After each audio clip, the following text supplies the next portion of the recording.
85 kilómetros de estanterías, o 53 millas de pasadizos, corren subterráneamente a través de un búnker de hormigón armado de 2 pisos, a prueba de incendios, bajo el estado soberano más pequeño de la Tierra. Reposan allí documentos más antiguos que la mayoría de las naciones, cartas de reyes sin corona y actas de tribunales extintos. Cada pontífice hereda este espacio y recorre estos corredores, consciente de que en algún anaquel descansa un papel capaz de reescribir lo que la humanidad cree saber. Sin embargo, el expediente más crucial en el último siglo de historia de este archivo no fue descubierto por un papa, ni se desveló en una rueda de prensa. Apareció por accidente, entre las manos de una joven investigadora que no lo buscaba, dentro de una carpeta traspapelada durante aproximadamente 400 años, parte de un misterio que se extendía por 7 siglos. Cuando ella lo abrió, no podía creer lo que sostía. Allí comienza esta historia. Para comprender por qué un pergamino mal archivado posee tanta gravedad, es necesario entender qué es este lugar, cuyo nombre equivocado causó un daño real. Durante la mayor parte de su historia se le llamó el Archivo Secreto Vaticano, Archivum Secretum Vaticanum.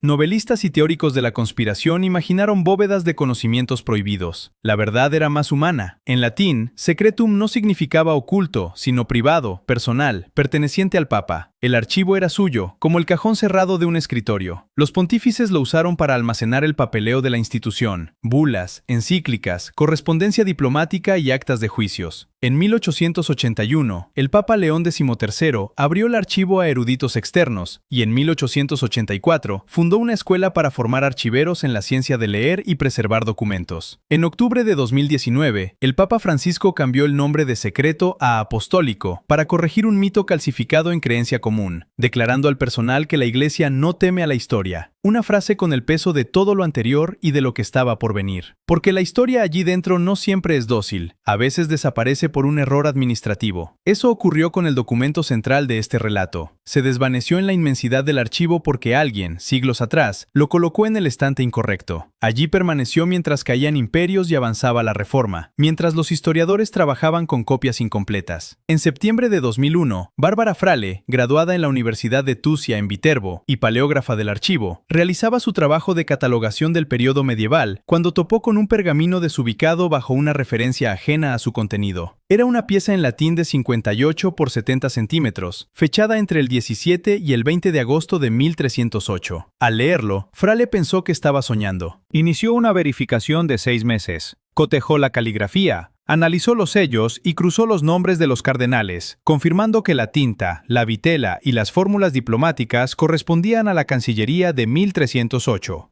El documento era el registro original de una audiencia privada celebrada en el castillo de Chinon ante 3 cardenales que actuaban en nombre del Papa Clemente V. Para entender el choque conceptual, debemos retroceder a 1307. Los caballeros templarios eran una red bancaria leal al Papa. Su enemigo fue el rey Felipe IV de Francia, el Hermoso, un monarca endeudado que ya había expulsado a los judíos y devaluado la moneda.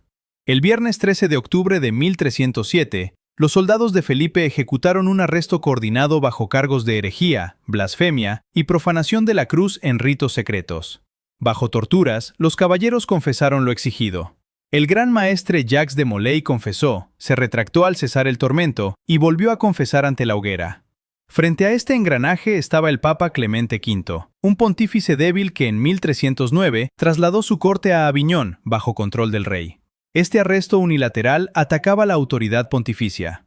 Aunque se enfureció y suspendió a los inquisidores franceses, el Papa carecía de fuerza para revertir la opinión pública fabricada por los rumores reales. La historia oficial dictó por 700 años que el Papa cedió, disolviendo la orden en 1312 y permitiendo que de Molay fuera quemado vivo en 1314, proclamando su inocencia. Esa narrativa del rey tirano, el Papa cómplice y los caballeros mártires estaba incompleta, y la pieza que faltaba estaba en el pergamino de Chinon que Frale sostenía en 2001. Los cardenales Berenguer Fredol, Etienne de Suisse y Landolfo Brancacci habían viajado para interrogar a los líderes templarios fuera del alcance de los verdugos. Los caballeros admitieron irregularidades simbólicas en ritos de iniciación que los inquisidores distorsionaron. Pero ante el cargo de haber renunciado a Cristo y adorado falsos ídolos, los delegados del Papa tomaron una determinación oculta.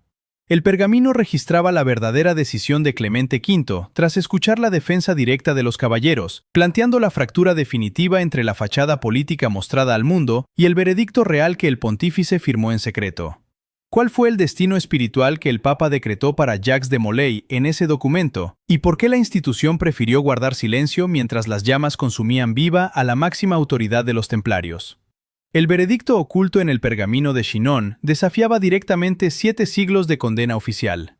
Tras los muros del castillo, lejos de los verdugos del rey Felipe, los delegados pontificios registraron una realidad diametralmente opuesta a las confesiones obtenidas bajo tormento. Los cardenales Berenguer Fredol, Etienne de Suisse y Landolfo Brancacci escucharon a unos hombres quebrantados pero firmes en su fe esencial. El documento revela que el Papa Clemente V absolvió formal y privadamente a Jacques de Molay y a la alta jerarquía templaria del cargo de herejía, restituyéndolos a los sacramentos y a la plena comunión con la Iglesia. Aquello no era un borrador ni una suposición posterior, era un acto jurídico absoluto, sellado y silenciado, que dejaba al descubierto la línea de fractura entre la verdad de la conciencia y la conveniencia del poder. Para comprender el dolor latente en esta discrepancia, es necesario observar la psicología de Jacques de Molay. El gran maestre no era un teólogo astuto capaz de sortear las trampas de un tribunal diseñado exclusivamente para condenar. Era, hacia 1307, un soldado viejo de más de 60 años. Había pasado décadas sirviendo en los territorios cruzados del Mediterráneo Oriental, ascendiendo por méritos militares hasta asumir el liderazgo en 1292. Su mente estaba habituada al rigor de las fortalezas y a la lógica de las batallas, no a la sutileza de los interrogatorios inquisitoriales. De Molay se encontraba atrapado en una encrucijada institucional que superaba su formación. Tras la caída de los últimos bastiones cristianos en Tierra Santa, debía responder a una pregunta incómoda que nada tenía que ver con la fe. ¿Para qué servía una orden de monjes guerreros cuando ya no quedaba una guerra santa que librar, mientras sus bóvedas custodiaban una fortuna capaz de despertar la codicia de los reyes? El choque entre la fachada oficial del sistema y la realidad interna del personaje se concentró en el corazón mismo de la acusación, los ritos secretos de iniciación. La burocracia real y los inquisidores metódicos presentaron estos actos como una prueba irrefutable de apostasía y adoración de ídolos falsos. Sin embargo, la lógica interna de la orden descrita en el pergamino revela una verdad mucho más cruda y militar. El rito exigía que los reclutas negaran a Cristo o escupieran cerca de la cruz. No era un acto de devoción herética, sino un simulacro psicológico riguroso, una preparación extrema diseñada para que un caballero capturado por fuerzas hostiles experimentara el peor de los escenarios y no se quebrara moralmente ante la amenaza de muerte real. Lo que para la orden era un entrenamiento de resistencia espiritual frente al enemigo, para la maquinaria judicial de Felipe el Hermoso, se transformó en la coartada perfecta. Una misma acción física contenía 2 verdades incompatibles, la distorsión del perseguidor y la intención del soldado. Frente a esta realidad física y psicológica, se alzaba la figura del Papa Clemente V, atrapado en su sede de Aviñón, rodeado por el territorio que el monarca francés controlaba de facto. Clemente no poseía la fuerza política de sus predecesores. El arresto masivo de los templarios, ejecutado simultáneamente en todo el reino la noche del viernes 13 de octubre, había sido un ataque directo a la soberanía papal, perpetrado sin consultar a Roma.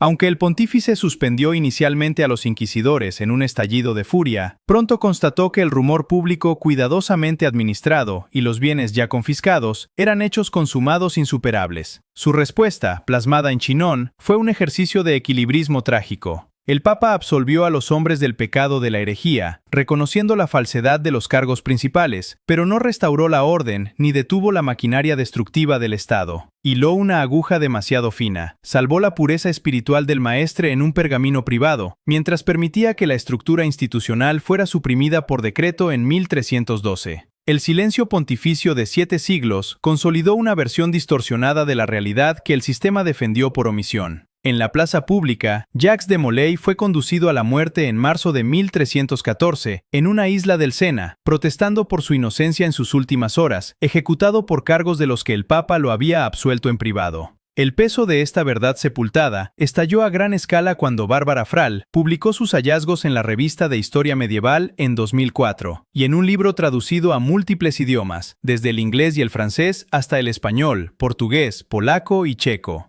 La revelación alteró la historiografía tradicional y provocó una reacción inmediata dentro de las estructuras que custodiaban el relato oficial. La resistencia del entorno no tardó en manifestarse. Diversos eruditos presionaron para mitigar el impacto del pergamino de Chinon. Argumentaron que un solo documento no podía borrar miles de páginas de actas de juicios acumuladas durante años. Intentaron diluir el descubrimiento, advirtiendo que no debía leerse como una exoneración completa, buscando rebajar la absolución papal a un tecnicismo menor del derecho canónico. Esta cautela funcionó como un dique institucional para evitar que el andamiaje histórico se derrumbara. Sostenían que el Papa Clemente V solo había esquivado un dilema político, intentando mantener la narrativa del escándalo y la herejía que la cultura popular ya había asimilado de forma definitiva. Frente a esta resistencia, la institución vaticana adoptó una postura de firmeza documental inesperada. En lugar de devolver el pergamino al olvido de un cajón mal numerado, el Vaticano autorizó en 2007 un paso público decisivo: la publicación de una edición facsímil limitada de 800 copias manuscritas y encuadernadas a mano en cuero, acompañadas de comentarios académicos. Al exponer las actas reales ante los investigadores del mundo, el sistema aceptó que sus documentos discutieran en público. La prensa global tradujo este matiz en titulares impactantes, señalando que los templarios habían ganado un indulto 700 años después de que pudiera importarles. Era el acto deliberado de una institución que ponía su historia inconveniente a disposición de la ciencia. Esta determinación sentó las bases para el siguiente choque institucional de la era moderna, personificado en la figura del Papa Francisco. El hábito de permitir que los documentos hablaran arrastró al sistema hacia sus contradicciones más recientes. En marzo de 2019, Francisco anunció una decisión que sacató a la curia: adelantar la apertura de los archivos sellados del pontificado de Pío XII, la era de la Segunda Guerra Mundial y el Holocausto. Por reglamento, estos expedientes debían permanecer cerrados hasta 2028. Sin embargo, Francisco se mantuvo firme frente a las reticencias internas y fijó la apertura definitiva para el 2 de marzo de 2020, repitiendo una consigna desafiante: la Iglesia no teme a la historia. La tensión psicológica e institucional alcanzó su punto de máxima resistencia en las semanas previas a esa fecha. Millones de documentos quedarían expuestos sin filtros a la inspección internacional. El sistema sabía que la apertura revelaría líneas de fractura profundas, desde las negociaciones secretas de Pío XII con un emisario de Adolf Hitler, desenterradas por David Kerzer, hasta los informes de 1942 que describían una increíble carnicería en el gueto de Varsovia. Las estructuras oficiales aguardaban en silencio, conteniendo el aliento ante el inminente escrutinio de sus cajas más oscuras, en un escenario donde los documentos estaban a punto de enfrentarse entre sí en público antes de que las puertas del archivo se abrieran de par en par. El cambio irreversible ocurrió sin la estridencia de una revolución, pero con la fuerza de un giro institucional definitivo. En el corazón de ese laberinto subterráneo de 85 kilómetros de estanterías, las máscaras construidas durante siglos por la rigidez del sistema comenzaron a caer. El momento culminante se materializó cuando se ejecutó un acto de lenguaje que desmanteló el mito calcificado del secretismo: la transformación formal del Archivo Secreto Vaticano en el Archivo Apostólico. Ante el personal de la institución, hombres y mujeres habituados al silencio sepulcral de los pasillos y a la discreción absoluta de los documentos vedados, se profesó una sentencia directa que alteró las reglas del juego: la Iglesia no teme a la historia. Esta frase despojó al sistema de su armadura de protección, exponiendo la vulnerabilidad de una estructura milenaria ante la verdad cruda de sus propios registros. El peso de esa proclamación transformó por completo la atmósfera del espacio físico. En las salas de estudio y en los depósitos de hormigón armado se produjo una pausa densa, un silencio donde pareció condensarse el aliento de todos los pontífices que mantuvieron los cajones cerrados con llave.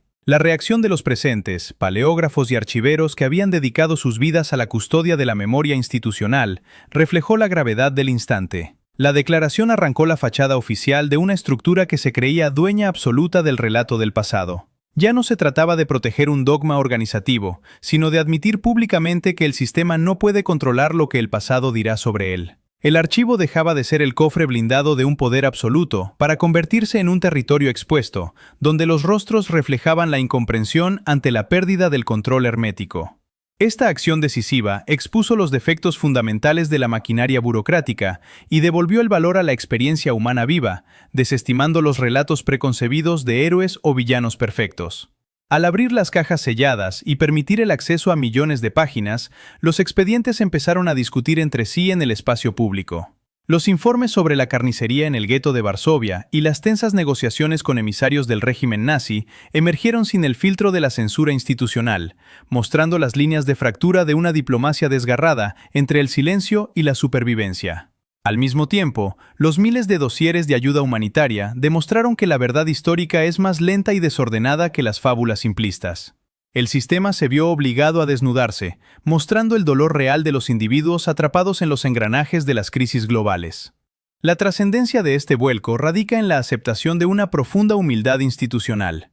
El sistema reconoció que una hoja de vitela traspapelada por una mano descuidada hace 700 años, o un memorándum archivado durante el estallido de una guerra mundial, poseen una persistencia propia que sobrevive al colapso de los imperios. Al ordenar la publicación y permitir el escrutinio de lo inconveniente, se devolvió la dignidad a la experiencia real de los hombres que pagaron con sus vidas, como Jacques de Molay en la hoguera del Sena. La corriente de aire que ahora recorre los pasillos subterráneos ya no arrastra el polvo del encubrimiento, sino la certeza de que la verdad no desaparece cuando los poderosos eligen callar. El juego de las apariencias terminó en ese instante, consolidando el hábito irreversible de dejar que los documentos hablen por sí mismos, sin importar las grietas que dejen en la fachada de la institución.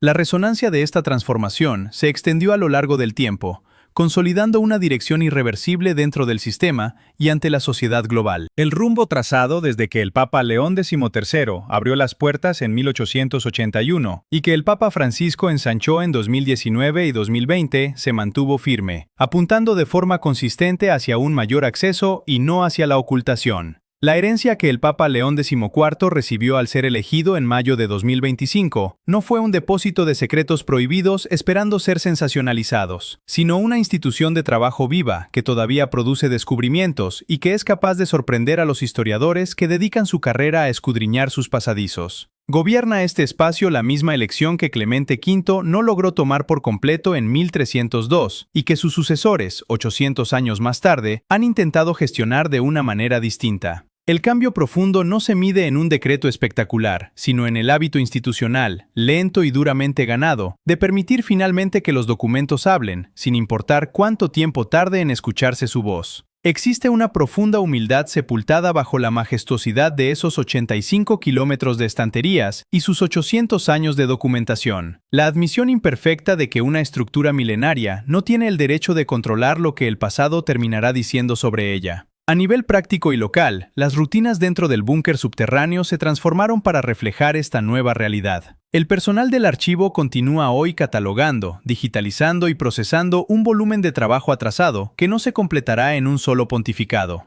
Las costumbres de la institución se fijan ahora mediante la acumulación de decisiones cotidianas sobre qué cajones abrir a continuación, estableciendo una inercia donde la transparencia mitiga los mitos de conspiraciones ficticias. Para los personajes originalmente vulnerables de este relato, aquellos cuyos nombres la historia oficial había aplastado bajo etiquetas simplistas de verdugos o mártires, la realidad se modificó de manera póstuma pero definitiva. Jacques de Molay no vivió para escuchar la versión completa de su propia existencia. Tampoco los cardenales que lo interrogaron en Chinon, ni el Papa Clemente V, quien no pudo o no quiso pronunciar en público lo que creía en su fuero interno. Sin embargo, el pergamino resistió. Esperó a través de reformas religiosas, la caída del reino que destruyó a los templarios, la invención de la imprenta, el colapso de imperios y 2 guerras mundiales, aguardando pacientemente en una caja olvidada hasta que el andamiaje del archivo moderno colocó la pieza frente a alguien capaz de comprenderla. El desenlace de esta investigación nos devuelve con serenidad a la dimensión humana y personal con la que todo comenzó en septiembre de 2001. Bárbara Frale no se propuso alterar el legado de los caballeros templarios cuando inició su jornada. Su intención era cumplir con la tarea ordinaria de catalogar, una labor silenciosa que colma los días de los archiveros y que la mayoría de las veces no produce más que un índice ligeramente más preciso. Lo que halló en ese cajón numerado de forma incorrecta fue un recordatorio existencial para toda la institución. Los documentos no pertenecen únicamente al momento exacto en que fueron redactados, sino que pertenecen, en última instancia, a quien posee la paciencia necesaria para seguir buscando cuando los errores de archivo finalmente se corrigen. 700 años es una extensión de tiempo casi incomprensible para mantener una verdad en suspensión, un periodo más largo que la existencia de la mayoría de las naciones modernas. Aún así, la vitela esperó, fue descubierta, y cuando apareció, se procedió con rectitud, otorgándole una traducción, un facsímil encuadernado en cuero, y el lugar que le correspondía en el registro histórico.